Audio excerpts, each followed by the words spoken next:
আসসালামু আলাইকুম সবাইকে। জোর করে ভালোবাসা গল্পের 4 নাম্বার পার্ট। তো বেশি কথা না বলে চলুন গল্প শুরু করা যাক। রজনী এদিক ওদিক তাকালো। এই মুহূর্তে আশেপাশে কাউকে দেখলেই ডাকবে। রজনীকে এদিক ওদিক তাকাতে দেখে প্রান্তিক ধীর পায়ে এগিয়ে এলো রজনীর সামনে। এসে সোজা হয়ে দাঁড়ালো। উডির পকেট থেকে 2 হাত সোজা। প্রান্তিক রজনীর দিকে তাকিয়ে 2 ভ্রু উঁচু করলো। নিজের ঠোঁট কামড়ে আরো গভীর দৃষ্টিতে তাকালো রজনীর মুখশ্রীতে। প্রান্তিক যেন হারিয়ে যেতে চায় রজনীর সুন্দর ওষ্ঠদ্বয়ের গভীরে। বিশেষ কিছু আছে নিশ্চয় এই চোখে মুখে ওষ্ঠে। চোখ 10 সেকেন্ড বন্ধ করে অদ্ভুতভাবে সুবাস নিল। রজনীকে দেখার পর থেকে এই সুবাস সে পায়। মোহনীয় এক সুবাস প্রান্তিককে মাতোয়ারা করে তুলে। রজনী আস্তে করে পিছনের দিকে পিছিয়ে যাচ্ছে। এখনই সে দৌড় মারবে। প্রান্তিকের তীক্ষ্ণ দৃষ্টিতে যেন কিছুই এড়িয়ে যায় না। রজনী দৌড় মারবে ভাব, তখনই প্রান্তিক রজনীর হাত চেপে ধরলো। রজনীর ভয় আরো দ্বিগুণ বেড়ে গেল। সমগ্র গায়ে ভয়ানক কম্পন সৃষ্টি হলো। প্রান্তিক রজনীকে সাহস যোগাতে বলল, তুমি এভাবে কাঁদছো কেন Rajanigandha? Any problem? Are you afraid? By any chance কোনো কারণে ভয় পাচ্ছ তুমি? Look at your sister. Rajani তাকালো। তাকিয়ে দেখলো 6 বছরের জুই তাকিয়ে হাসছে। জুই তার চাচার মেয়ে। শ্রাবণ খানিকটা দূরে দাঁড়িয়ে পাহারা দিচ্ছে। কেউ এদিকে আসে কিনা সেটাই লক্ষ্য করছে। প্রান্তিক আবারও বলল, তুমি ভয় পাবে বলে তোমার বোনকে এভাবে এখানে দাঁড় করিয়ে রেখেছি। বোন থাকতে আবার ভয় কিসের? আমার তোমাকে নিয়ে কোনো খারাপ উদ্দেশ্য নেই, ইভেন থাকতেই পারে না। রজনী ফুলের সুবাস আমি আমৃত্যু গ্রহণ করতে চাই। এই ফুল আমার। ফুল নষ্ট হলে সুবাস হারিয়ে যাবে। এই ফুলের সুবাস ছাড়া আমি 1 সেকেন্ডও শান্তিতে নিঃশ্বাস নিতে পারবো না। কেমন যেন ওই ফুলের নিঃশ্বাস ছাড়া দম বন্ধ হয়ে আসছিল। দম বন্ধ হওয়া প্রাণে অক্সিজেনের খুবই অভাববোধ হচ্ছিল। সেই অক্সিজেন নিতে এখানে ছুটে আসা আমার অক্সিজেন রজনীগন্ধার স্নিগ্ধ সুবাস। রজনীর ভয়ার্থ কণ্ঠে বলল, আপনি কি চান আমার কাছে? প্রান্তিক নেশা জড়ানো কণ্ঠে বলল, সুবাস চাই। রজনী বলল, কিসের সুবাস? প্রান্তিক বলল, তুমি একটা ফুল, আর ফুল মানে তো সুবাস। তুমি যে সুবাসটা ছড়াও এটা অতি মোহনীয় লাগে আমার কাছে। প্রচন্ড রকমের নেশালো। রজনী আরো বেশি ভয় পেয়ে গেল। ভয়ে কেঁপে উঠলো ওর আত্মা। এই বাজে মানুষটা কি বোঝাতে চাইছে তাকে? আমতা আমতা করে বলল, দেখুন আমাকে যেতে দিন, আমার কিছু করবেন না প্লিজ। প্রান্তিক বলল, কে বলেছে কিছু করব? তুমি কিন্তু আমাকে এক প্রকার চরিত্রহীন বলছো। তোমার জায়গায় অন্য কেউ থাকলে একদমই জিভ ছিঁড়ে ফেলতাম। প্রান্তিক চৌধুরীকে চরিত্রহীন বলে কেউ পার পেয়ে যাবে, এটা ইজি ব্যাপার নয়। প্রসঙ্গ যেখানে তুমি, হিসাবটা সেখানে একদমই ভিন্ন। তোমার জন্য সব ছাড়, যা কিছু বলতে পারো। নিজের অজান্তে এই অধিকারটা আমি তোমাকে দিয়ে দিয়েছি। বাট ওয়ান মোর কোয়েশ্চন, আমি গ্যারান্টি দিতে পারি বিয়ের আগে আমি তোমাকে কিছুই করবো না, তবে বিয়ের পরে ব্যাপারটা ভিন্ন। ওই ছেলের ব্যাপারে একদমই কথা দিতে পারছি না। বিয়ে করা বউ হবে আমার, আর আমি কিছুই বলবো না। অনেস্টলি বউ হলো পৃথিবীর সব থেকে হালাল জিনিস। একজন দায়িত্ববান পুরুষের উচিত নিজের বউকে প্রচুর আদর করা। রজনীর কেমন যেন প্রান্তিকের স্পর্শ একদমই সহ্য হচ্ছে না। প্রান্তিকের এসব কথা কর্ণকুহরে একদম বিশ্রী শোনাচ্ছে। ঘৃণায় শরীর ছাদ করে উঠছে। মানুষ কত খারাপ হলে এসব বলতে পারে? রজনী আবার আমতা আমতা করে বলল, আমার হাত ছাড়ুন, আমাকে যেতে দিন প্লিজ। প্রান্তিক রজনীকে আবার একটু টেনে কাছে নিয়ে এলো। পকেট থেকে সাদা ধবধবে রুমাল বের করে বলল, বিশেষ একটি কাজে তোমাকে ডেকেছি। রজনী বলল, কি কাজ? প্রান্তিক নিজের রুমাল দিয়ে রজনীর ঠোঁটে গাঢ় লিপস্টিক মুছে দিয়ে বলল, স্রষ্টার দেওয়া এত সুন্দর ফুলের পাপড়ির মতো ঠোঁটে এত জঙ্গল করে রাখার কি প্রয়োজন? ফুল দেখতে জঙ্গল পরিষ্কার করে দিলাম, এখন চোখে তৃপ্তি পেলাম। শোনো রজনীগন্ধা, একদম এই ঠোঁটে লাল লিপস্টিক লাগাবে না। এই ঠোঁট এমনিতেই সুন্দর, আমি যেন কখনো আর লাল লিপস্টিক লাগাতে না দেখি। রজনী বলল, আচ্ছা। প্রান্তিক ভ্রুকুচকে বলল, কি আচ্ছা? আরো লাগাবে লিপস্টিক? রজনী বলল, না। প্রান্তিক বলল, ওকে যাও, বাট নাচবে না কিন্তু। আমার মতো কঠিন ছেলে তোমার নাচ গান দেখে উন্মত হয়ে গিয়েছে, নিঃসন্দেহে পৃথিবীর সব ছেলেরাই পাগল হবে। রজনী বলল, আচ্ছা নাচবো না। প্রান্তিক বলল, একদমই নাচবে না তুমি? আর এত ফর্সা পেট বের করে রেখেছো কেন?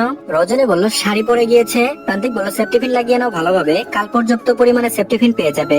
রজনী বলল, আচ্ছা। প্রান্তিক বলল, আচ্ছা কি জাতীয় ল্যাঙ্গুয়েজ? কথাটি বলে প্রান্তিক রজনীর শাড়ি কুচি করে সেফটিপিন খুলে কোমর পর্যন্ত শাড়ি টেনে ভালোভাবে কোমর থেকে পেটে সেফটিপিন লাগিয়ে দিল। রজনী ভয়ে বাধাও দিতে পারলো না, কারণ চেঁচামেচি করলে গ্রামের মানুষ একটা কলঙ্ক রটাতে কুণ্ঠাবোধ করবে না। এত সময় যেন রজনীর প্রাণ ওষ্ঠাগত হয়ে যাচ্ছিল। চোখ বন্ধ করে আল্লাহকে ডাকছে, যেন কোনোভাবে এই বিপদ থেকে সে রক্ষা পেয়ে যায়।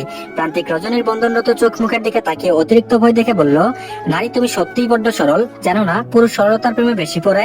প্রান্তিকের কথা শুনে রজনী চোখ মেলে তাকালো। প্রান্তিকের ঠোঁটে মৃদু হাসি বিদ্যমান। ঠোঁটে হাসি নিয়ে বলল, মেহেদি পড়বে না? রজনী বলল, না।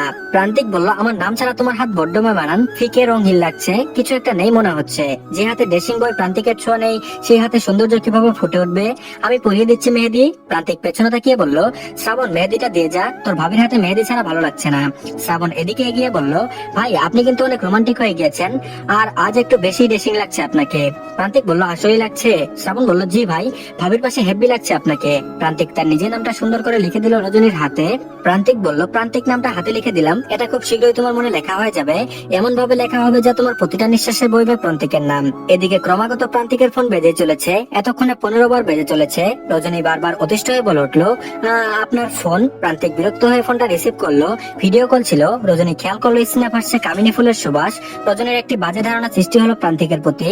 ফোনের স্ক্রিনে সাদা ফকফকা চেহারার একটি মেয়ে, গায়ে খুব একটা ভালো পোশাক নয়, নাইটি পরা, তবে একটু বেশি খোলামেলা। প্রান্তিক বিরক্ত হয়ে বলল, অর্ধ অলঙ্গ হয়ে আমাকে ফোন দিয়েছো কেন? ওপাশ থেকে বলল, তুমি বুঝছো না কেন? প্রান্তিক বলল, না বুঝি না। কাটছাট উত্তর প্রান্তিকের। ওপাশ থেকে আবারও বলল, তোমাকে দেখাবো বলে। প্রান্তিক বলল, তাহলে ফেসবুকে লাইভে যাও, ভালোভাবে সবাই দেখতে পারবে। ওপাশ থেকে বলল, ইস কি সব বলো তুমি, তোমার জিনিস অন্য কেউ কেন দেখবে? মা। প্রান্তিক বলল, এসব কি হচ্ছে? ওপাশ থেকে বলল, কি হচ্ছে বুঝো না? বাসায় কেউ নেই, মিস করছি তোমাকে, আসবে? প্রান্তিক বলল, হোয়াট? ওপাশ থেকে বলল, সেদিন তো এসে জাস্ট অল্প আদর দিয়ে চলে গেলে, আজ কিন্তু এসে ফোন অফ রাখবে। রজনীর শরীর ঘিরে রিরি করে উঠলো, ছি ছি বলে উঠে চলে গেল। প্রান্তিক রাগে অতিষ্ঠ হয়ে বলল, ওহ শিট, এগেইন ভুল বুঝলো।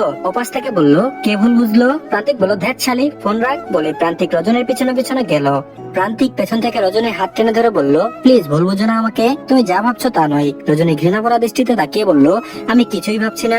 রজনীর এমন ভয়ঙ্কর দৃষ্টি দেখে প্রান্তিক শিউরে উঠল। সরল মুখশ্রীতে অগ্নিঝরা দুটো চোখ ভয়ঙ্কর রূপ ধারণ করেছে। প্রান্তিক রজনীর কপালের পরা চুল কানের পিঠে গুজে দিতে দিতে বলল, আমার এক ফালি পূর্ণিমার চাঁদ, তোমার আলোয় আমি আলোকিত হতে চাই। আমার জীবনের সব অন্ধকার দূর করতে দাও তোমার শুভ্র আলোয়। তোমার ঘৃণা ভরা দৃষ্টি নিক্ষেপ করো না আর, ওই ভয়ঙ্কর দৃষ্টিতে আমি ভস্ম হয়ে যাব। রজনীর রাগের মাত্রা আরো বেড়ে গেল। দাঁতে দাঁত চেপে তাকালো প্রান্তিকের দিকে। প্রান্তিক মৃদু হাসলো, হেসে বলল, আমার ফুল বাগানের সবচেয়ে পবিত্র ফুলটা আজ খুঁজে পেয়েছি। আমার বাগানে অজস্র ফুল আছে, তার মাঝে সবচেয়ে সুন্দর ফুলটা তুমি, রজনীগন্ধা ফুল। রজনীগন্ধা, তোমাকে সৃষ্টিকর্তা সৃষ্টি করেছে প্রান্তিক চৌধুরীর জন্য সুবাস ছড়াতে। রজনী আবারও অগ্নিদৃষ্টি নিক্ষেপ করলো। প্রান্তিক মাথা ঝুঁকিয়ে রজনীর মুখের কাছে মুখ এনে ফিসফিস করে বলল, এভাবে তাকিও না, আই সোয়ার আমি এবার মরেই যাবো রজনীগন্ধা। রজনী আবারও একইভাবে তাকালো। প্রান্তিক হাতটা ছেড়ে দিল। রজনী বিয়ে বাড়িতে গিয়ে তার আম্মুকে ডেকে নিয়ে বাড়িতে চলে এলো। রজনী এদের মধ্যবিত্ত ফ্যামিলি, বাড়িতে হাফ ওয়ালের ঘর, হাঁস মুরগি গরু ছাগল নিয়ে গ্রাম্য সংসার। রজনীর বাবা সবজির চাষাবাদ করেন, মাছের পুকুর লিজ নিয়ে মাছ চাষ করেন। সংসারটা যতটা সুখের হওয়া উচিত ততটা সুখী নয়, তার একমাত্র কারণ রজনীর ভাই। রজনী রুমে এসে হেঁচকা টানে গায়ের শাড়ি টেনে খুলে ফেললো। আড়ালে গিয়ে চেঞ্জ করে থ্রি পিস পরে নিল। থ্রি পিস পরে এসে দেখলো জানালার এক পাল্লা খোলা, জানালার সাথে বাইক হেলান দিয়ে দাঁড়িয়ে আছে প্রান্তিক। রজনীর সাথে সাথে জানালা বন্ধ করে দিল। পরের দিন সকালে রজনী ঘুম থেকে উঠে পড়তে বসেছে। বইয়ের পৃষ্ঠা উল্টেই যাচ্ছে, তবুও পড়ায় মন বসছে না।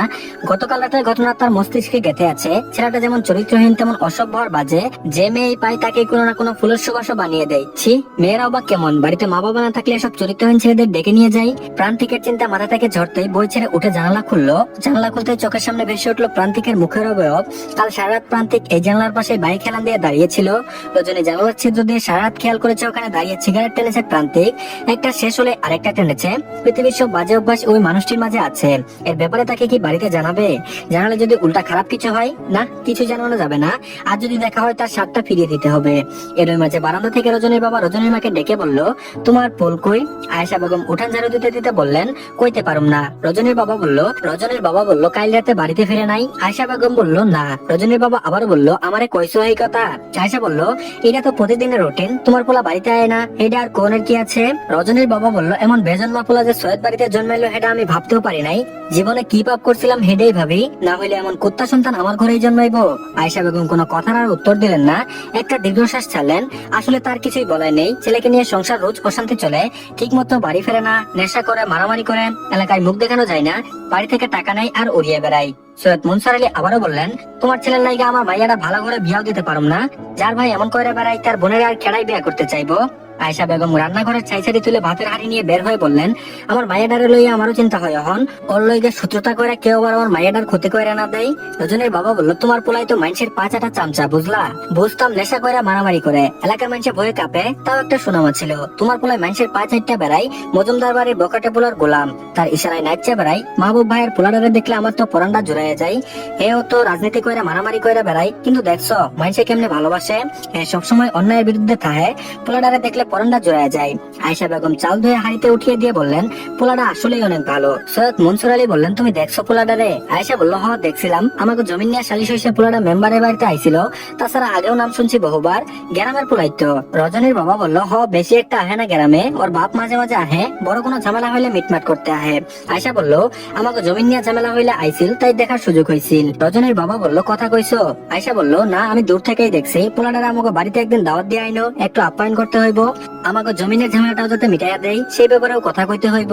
রজনীর বাবা বলল গরিবার বাড়ি থেকে আর হাতের পা পড়বে রজনীর মা? রজনীর মা বলল পোলাটা বিলাত গেছিল লেখাপড়ার লাইগা, আল্লাহ সব দিক দিয়েই গুণ দিছে।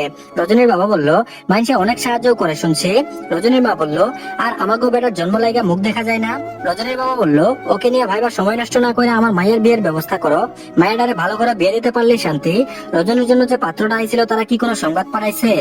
আয়েশা বেগম বলল তারা কইছে বিয়া করবো না। কাহিনী খান বুঝলাম না, আমার বাড়িতে দাঁড়াইতেই দেয় না, এই মাইয়ার এই লাগবো, এখন এমন প্রস্তাবের কারণ খানাই বুঝলাম না। গাঁও গ্রামের লোক ধরছে আমার মাইয়ার জন্য, এখন কাল রাইতে খবর দিয়ে পাঠাইছে যে এখন তাদের অসুবিধা আছে, বিয়া করতে পারবে না। রজনীর বাবা বলল বিয়া না করুক আলহামদুলিল্লাহ, কিন্তু কারণটা কি কিছু কইছে? আয়েশা বলল না, আজ গিয়া হলম দেখি কারণটা কি। রজনী বেশ অবাক হলো তার বাবা মার কথা শুনে, কারই বা এত প্রশংসা করলো আর কার সাথে বা বিয়ে ঠিক করলো। রজনী লেখাপড়া শিখতে চাই, সে আত্মনির্ভরশীল হতে চাই, বিয়ে করার ইচ্ছা নেই। এই গ্রামে এসএসসির পর মেয়েরা আর কেউ তেমন লেখাপড়া করে না, কিন্তু রজনী চাই পড়তে। রজনী আস্তে করে এবার বাবার পাশে এসে দাঁড়ালো। সৈয়দ মনসুর আলী মেয়েকে দেখে বললেন মা চিরুনিটা নিয়ে আসো, মাথাটা এমন পাগলির মতো আছে কেন? আমার কি নারকেলের অভাব? আমার রজনীর মাথায় তেল থাকে না? রজনী তেলের শিশি এনে বাবার হাতে দিল। মনসুর আলী তার বউয়ের দিকে তাকিয়ে বলল তোমার এনে কইছি সব কাজ কাম পরে, আগে আমার মাইয়ারে সাজাই গুজাই রাখবা। আয়েশা বলল আমি করার আগে তো তুমি কইরা দাও। রজনীর বাবা বলল তা করুম না, আমার তো একটা মাত্রই মাইয়া। মনসুর আলী মেয়ের দিকে তাকিয়ে বললেন আজ কলেজে যাইবা না? রজনী বলল না বাবা, শরীর ভালো লাগছে না। রজনীর বাবা বলল আজ বাড়িতে শুয়ে থাও, যাওয়ানোর দরকার নাই, আমি তোমার মাথায় তেল দিয়ে দিতেছি, আরাম লাগবো মা। রজনী একটা টুলে বসেছে, মনসুর আলী মাথায় তেল দিয়ে দিচ্ছেন। বাবা মায়ের কি অপূর্ব সুন্দর মুহূর্ত। রজনী ছোটবেলা থেকে বাবা মার পরম আদরের। বেশ মন খারাপ করে রজনী বলল আব্বা আমি পড়তে চাই, চাকরি করতে চাই, তোমাদের দায়িত্ব নিতে চাই। সৈয়দ মনসুর আলী বলল পড়বা মা, সমস্যা কি, যত ইচ্ছা পড়বা। রজনী বলল তাহলে বিয়ে দিতে যাচ্ছ কেন আব্বা? আমি কি বোঝা হয়ে গেছি আব্বা? এত ভালোবাসার পরেও আমাকে তোমরা ঝামেলা মনে করছো, বিদায় করতে উঠে পড়ে লেগেছো, তোমাদের ভালোবাসা কি তাহলে দেখানো আব্বা? মনসুর আলীর বুকটা খা খা করে উঠলো। মেয়ের কথায় যেন হৃদয়টা চিড়ে যাচ্ছে। তার মেয়ের এমন মলিন মুখ সে সহ্য করতে পারে না। একটা দীর্ঘশ্বাস ছাড়লো মনসুর আলী, মলিন কণ্ঠে বলল মাইয়া কখনো বোঝা হয় না রে মা, সৃষ্টি শুরু থেকে এই নিয়ম চলে আইতেছে মা। রজনী বলল নির্দিষ্ট একটা বয়সের পর মেয়েরা বোঝা হয়ে যায় আব্বা, এটা বুঝে গেছি আমি, মেয়ে হয়ে জন্ম নেওয়াটা এত কষ্টের আগে বুঝিনি আব্বা। আগে নিজেকে রাজকুমারী ভাবতাম, কিন্তু আমি ভুল জানতাম এই রাজ্য আমার নয়। আয়েশা বেগম রান্নাঘর থেকে মেয়ের কথা শুনে বললেন মা সত্যি তুমি রাজকুমারী, আজ তোমার বাবার কাছে রাজকুমারী, এরপরে এক রাজকুমার আয়েশা তোমাকে তার রাজ্য রাজরানী করে নিয়ে যাইবো। রজনী বলল পরের ছেলে আমাকে রাজরানী করবে কেন? অকারণে কেউ এত দাম দেবে আম্মু? আয়েশা বেগম হাসলেন, হেসে বললেন তোমার আব্বা 2টা টাকা হলেও আমার হাতে আইনা দেয়, কেন দেই কও? তোমার আব্বাই রোজগার এই সংসারটা চলে, অথচ সব সিদ্ধান্ত আমি লই। তোমার আব্বা আমার থেকে পরামর্শ নিয়ে সব সিদ্ধান্ত নেই, কেন নেই কও মা? এই সংসারের সবকিছু রাজত্ব তো আমিই করি। তোমার আব্বা কোনো রাজ্য রাজা না হলেও এই সংসারের রাজা হেই, আমি রানী আর তুমি রাজকুমারী। তো ধন্যবাদ সবাইকে, এই পার্টটি এই পর্যন্তই, পরবর্তী পার্টও দিয়ে দেওয়া হয়েছে, তো সবাই দেখে নেবেন। আর প্লিজ সবাই অবশ্যই চ্যানেলটিকে সাবস্ক্রাইব করে দিন। আল্লাহ হাফেজ।